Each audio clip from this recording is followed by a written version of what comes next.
How's it going, everybody? It's Aparicio, and in today's video I'm going to be showing you how to get a moody look in Davinci Resolve. And there are 3 things that you want to keep in mind while trying to get this moody look, and we're going to be going over all of them. So with that being said, let's get right into it. Okay, so this is our shot, and this girl looks sad. Perfect opportunity for a moody grade, right? So the first thing I did was put 2 CSTs so I can grade in Davinci Wide Gamut, Davinci Intermediate. And for my CST in, you can see what I put. This is shot on a Canon. And then my CST out, Davinci Wide Gamut, Davinci Intermediate, Rec 79, Gamma 2.2.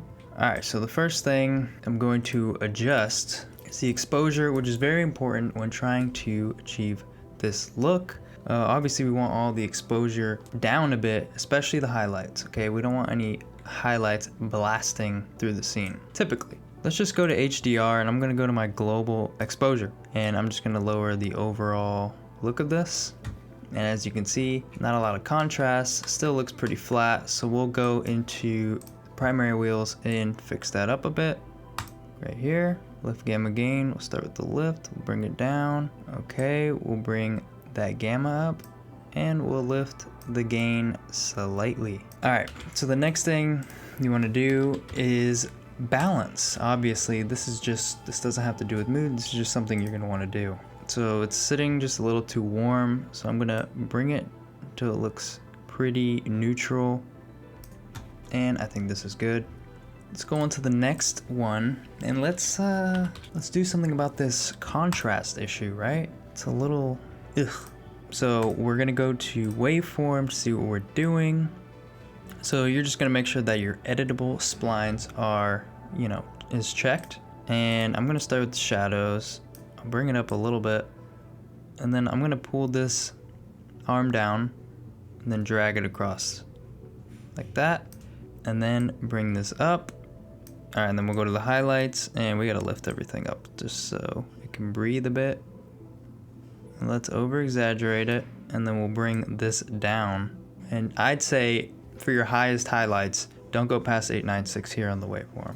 But as a personal taste, you can either crush your blacks and then have a slight curve up into your shadows, or not to crush it and keep it kind of gray in the shadows, which can work really well. All right, next one, this is one of the other very important points, is we want to desaturate this shot a little bit, right? So we're going to go to HDR, and we're going to bring that saturation down. We're going to pull up our vector scope. I want everything to kind of sit in here.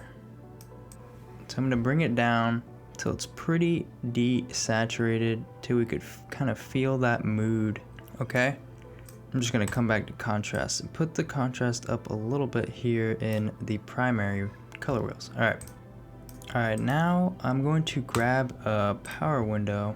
I'm just gonna kind of bring her out of the shot a bit. And then I'm gonna make an outside node. Okay, so let's just lift her up a little bit. I'm gonna come here and turn that off so we can see. I'm just gonna lift her out of the shot in my HDR wheels, putting up the exposure. Then I'll put down the shadows in the HDR wheels, bring up the light so I can bring out the highlights in her skin, and then I will come to the outside node and bring the exposure down.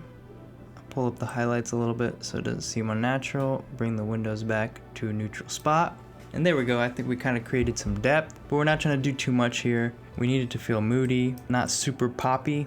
All right, let's go ahead and create our look. This is another very important step, which is blue, right? We all know what blue can mean. It can mean sad, moody. So you can come to your primaries, go to your log wheels, come to your shadows, and bring that down toward greenish teal, okay? And then you can come to your midtones, kind of bring it up toward the orange. All right, let's turn that off. Yeah, we could see what we did. It's kind of vintage here before. Turn it on, get a nice moody feel.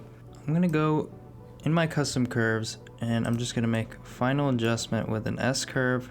Make sure everything is where I want it. I'm gonna lift the shadows, and then I'm gonna create a nice roll off into the shadows. And then make sure my midtones and highlights are pretty up. We're gonna bring them down to about right there. So I'm gonna label that adjustment. for some control, I'm going to add a node after my 4 primaries. This will just be secondary corrections. And I'm going back in the pipeline, but what I'm gonna do is come here to your curves, and then I'm gonna go to hue VSAT, and I'm going to bring this down a bit, this light source, saturation down.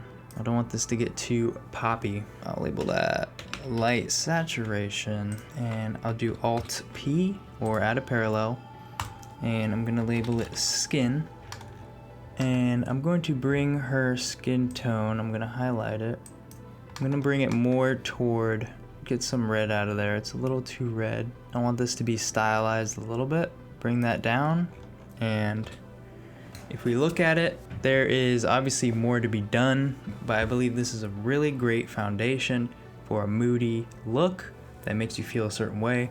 And yeah, we're done. That was it. I hope you found value. Make sure you subscribe and comment, please. And with that being said, I'll see you in the next one.